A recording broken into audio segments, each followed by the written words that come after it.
It's a little bit strange because I'm sort of interviewing myself, but like, yeah, let's just do it. So first things first, as you can see, maybe like from the scenery, I'm currently at the glamping of my brother, in the country of Georgia, and I don't know. I figured it was a, a good day to do this interview with myself right here. And give you guys a little bit more of an outlook into my life.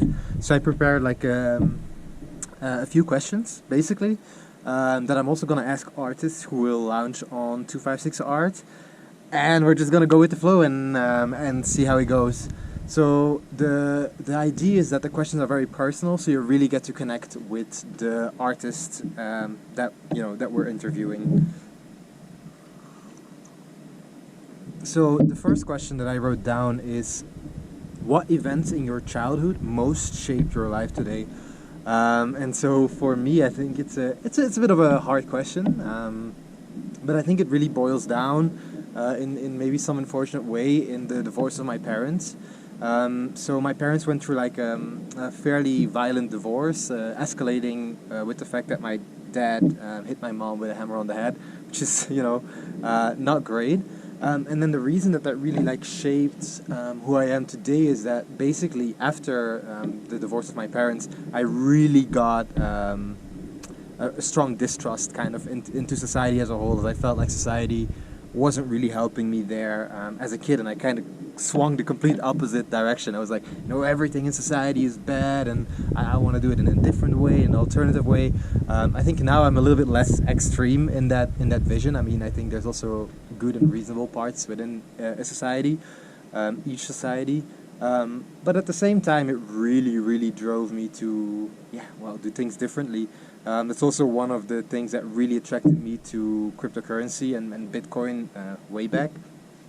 And that's also why I created my first art series, 256 Art, kind of as an ode to those ideals of just finding an alternative way that's better than what we're currently doing.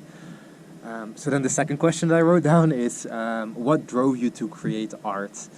Again, I think that's a pretty difficult question to answer, and a pretty fun one as well.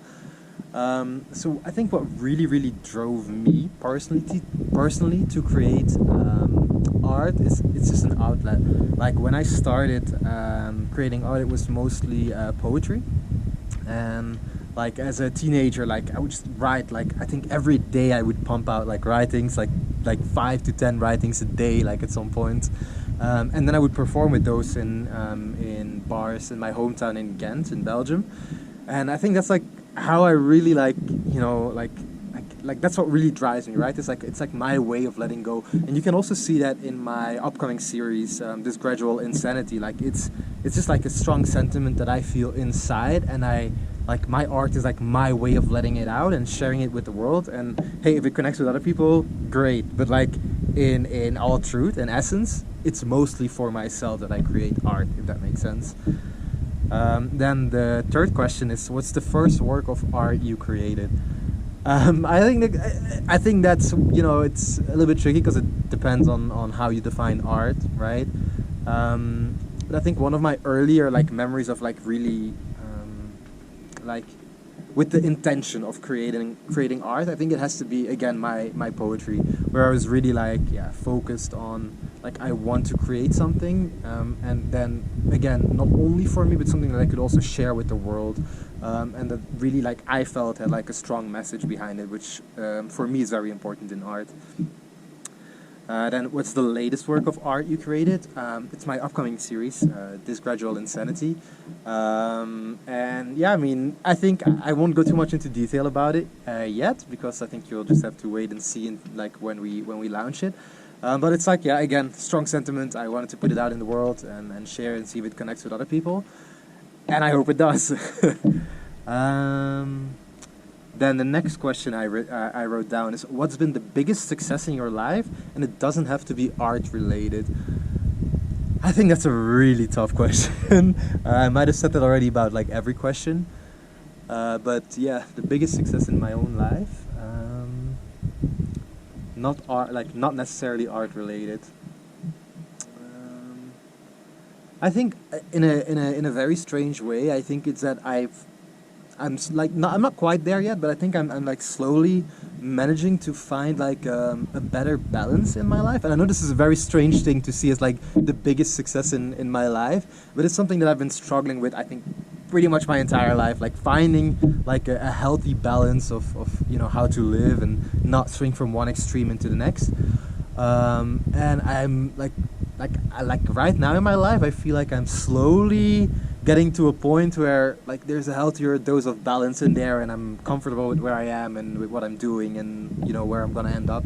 And yeah, I would probably say that's my biggest success in life. Then the next one, what's been a moment where you felt you failed in life?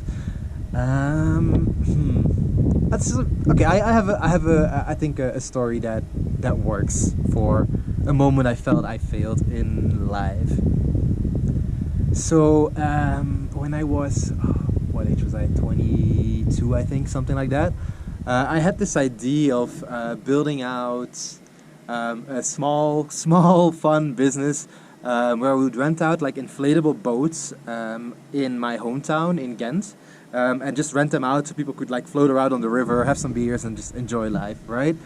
And then basically, like I made investments, I did all the paperwork that's necessary, and then all of a sudden, like one of my pending permits that like kind of I wasn't expecting to get denied, got denied, and I ended up like a couple $1,000 in debt, which is, at that age for me was really like a tough thing to handle and just to accept.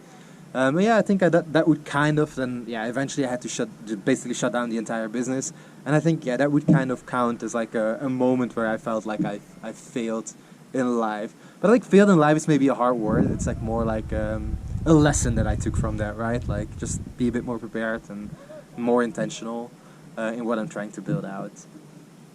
And then the last thing that I wrote down is if you could give one piece of life advice to people listening to this, what would it be?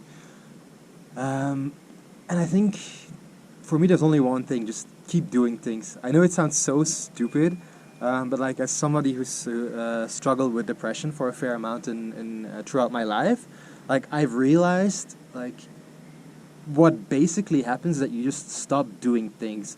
And when you stop doing things, then it kind of strengthens that feeling of depression, and you just sink deeper and deeper and deeper.